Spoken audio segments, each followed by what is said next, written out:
Bonjour à tous et bienvenue pour cette nouvelle réalisation du calendrier de l'Avent 2023. Et aujourd'hui, vous le voyez, on va travailler avec des produits de la Fée du Scrap, exclusivement avec des produits de la Fée du Scrap. Et on va faire quelque chose de très très simple. Je viens avec un pochoir, c'est son pochoir étoile nordique. Je viens appliquer de la peinture à paillettes Easy Ink. Donc c'est la peinture ici dorée. Vous avez plusieurs teintes de doré chez Isin, que moi c'est la dorée, tout ce qu'il y a de plus classique, ni la dorée claire, ni la dorée pastel, c'est la teinte dorée la plus classique. Vous ne le voyez peut-être pas à l'écran, mais j'ai fait une petite bêtise en appliquant cette peinture dorée, c'est que j'ai été beaucoup trop généreuse quand je l'ai appliquée sur pochoir et vous avez de la peinture qui a glissé sous le pochoir et vous verrez au moment du ralenti à la fin de cette vidéo, il y a quelques motifs qui ne sont pas très bien dessinés, qui sont flous de fait. Donc pensez bien à pas faire la même erreur que moi lorsque vous utilisez de la peinture, lorsque vous utilisez des pâtes de structure, peu importe. N'en mettez pas trop parce que d'autant plus si elle est fluide, celle-ci est assez fluide, vous prenez le risque que le matériel passe sous votre pochoir et d'avoir voilà un résultat pas forcément très net. Moi, j'aime bien avoir des motifs bien nets, donc voilà, ça m'a un petit peu embêtée. Ceci dit, en rajoutant par la suite, bah voilà, les petits embellissements que je suis en train de coloriser avec vous à la vidéo en ce moment, en rajoutant les embellissements, ça ne se voit pas de trop. Les embellissements, tous les embellissements que j'utilise, une bonne partie en tout cas, sont issus de la dernière collection de la Fée du Scrap, la collection Un air de Noël gourmand. Et ce petit doudou reine fait partie de l'un de mes préférés de cette collection. C'est pour ça que j'ai commencé à travailler cette collection avec ce petit doudou. Et vous l'avez vu en début de vidéo, je vais travailler également un autre doudou. La Fée a sorti cette année toute une collection de doudous, je crois que c'est cette année, hein, si ma mémoire ne me trompe pas, toute une collection de planches de doudous. Vous aviez les doudous de la ferme, les doudous de la mer, les doudous du jardin, et je suis venue utiliser un doudou, le doudou de la banquise, et c'est un autre doudou reine, mais qui a une autre forme, un autre design. Donc j'ai utilisé ces deux doudous pour réaliser mes cartes.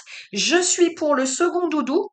Je suis venue détourer le bonnet du tampon reine que vous avez à l'écran pour le rajouter à mon doudou de la banquise, tout simplement parce que ça lui donnait comme ça un petit air de Noël, un petit air de fête supplémentaire, le fait de lui rajouter ce bonnet.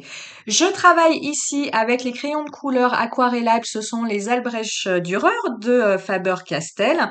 Ce tampon, je suis venue le tamponner comme d'habitude à la Versafine couleur nocturne sur du papier Florence aquarelle 200 grammes, du papier lisse et qui est, je vous l'ai dit hein, dans d'autres vidéos, qui est un excellent papier pour travailler avec les crayons de couleur aquarellables. Vous le voyez à l'écran ici pour réaliser mes dégradés, je vais utiliser à chaque fois deux teintes de couleurs. Ici, pour réaliser sa petite salopette, j'ai utilisé deux teintes de rouge. Ah, vous voyez, je me contredis. Là, je vais utiliser trois couleurs pour le pelage et puis les bois du cerf.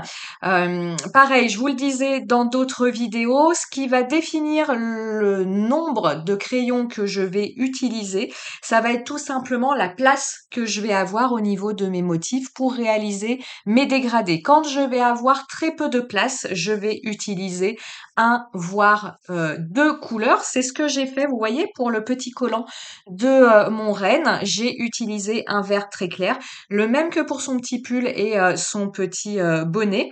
Et puis je suis venue très légèrement ombrer avec un vert plus foncé. Donc quand j'ai très peu de place, j'utilise un ou deux crayons. Et puis tout de suite, quand j'ai un petit peu plus de place, c'est quand même ce que je préfère faire car je trouve que les dégradés sont ainsi plus jolis, plus lumineux. Moi j'aime les dégradés où on voit vraiment une différence de couleur entre la partie la plus foncée de ma colorisation et la partie la plus claire. Donc dans ces cas-là, quand j'ai vraiment la place de réaliser, ma colorisation, je vais utiliser 3 crayons, une couleur claire, une couleur intermédiaire et une couleur, foncée. L'avantage des crayons de couleur, alors on va dire l'avantage des crayons de couleur haut de gamme ou en tout cas des Albrecht Dürer ou des Supracolor Soft de Caran d'Ache, c'est que pour une même teinte, pardon, vous avez une déclinaison de beaucoup de crayons. Donc vous pouvez très facilement réaliser ce dégradé en trouvant 3 couleurs pour réaliser par exemple votre vert ou votre brun ou ce que vous souhaitez. Vous avez des gammes de crayons de couleur, par exemple, moi j'ai commencé avec les Style Clair en crayon de couleur aquarellable. Vous avez beaucoup moins de crayons de couleur qui composent leur gamme de couleurs et c'est ainsi plus compliqué hein, de réaliser des dégradés quand vous avez moins de marron, hein, où vous pouvez moins facilement trouver votre marron clair, intermédiaire, foncé, quand vous avez moins de bleu, moins de vert, etc. Quand vous devez aussi, à mon sens, choisir une gamme de crayons de couleur, c'est valable pour les crayons de couleur aquarellables ou non aquarellables. Regardez bien justement dans leur gamme de couleurs ou dans la boîte que vous allez choisir de vous offrir si vous choisissez une boîte. Regardez bien que cette boîte comprenne comme ça des camailleux de couleurs, c'est-à-dire plusieurs verts, plusieurs bleus, plusieurs rouges. Lorsque vous parcourez hein, les sites marchands des crayons de couleur, vous voyez parfois pour leur petite boîte, parce que je conçois tout à fait qu'on puisse pas comme ça s'offrir la boîte de 120 crayons, c'est quand même un prix assez important. Pour les petites boîtes, vous avez rarement des camailleux. Ils vont vous mettre un rouge, un orange, un vert, un marron, un bleu, et vous allez de ce fait avoir du mal à réaliser un dégradé, comme je vous dis, à trouver une couleur claire, une couleur intermédiaire, une couleur foncée. Donc moi, ce que je peux vous conseiller, c'est si vous souhaitez tester des crayons de couleur, mais vous ne souhaitez pas tout de suite investir dans la grosse boîte, eh bien allez sur nos sites marchands ou allez à Cultura, par exemple, et prenez-vous 3 crayons bleus, prenez 3 crayons verts, prenez 3 crayons marrons, bref, prenez les couleurs vous qui vous plaisent parce que c'est quand même toujours plus agréable de travailler les couleurs qui nous plaisent que des couleurs arbitraires. Voilà, moi le rouge, je suis pas très à l'aise. Bon, bah je vais pas aller directement vers le rouge. Mais prenez comme ça 3 couleurs qui vous permettent de réaliser un camailleux. Ce sera la meilleure façon de tester vos crayons de couleur parce que encore une fois, si vous vous achetez une petite boîte avec un rouge, un vert, un jaune, un orange, vous n'en ferez pas grand-chose. Et c'est bien dommage parce que ça reste quand même un prix de s'acheter une boîte de crayons de couleur. Pour mes petites étiquettes sont issues de la collection de Noël de l'année dernière de la Fée du Scrap. Et ces petites étiquettes, vous l'avez vu, je suis venue les tamponner à la Distress Oxide, une Distress verte et une Distress rouge.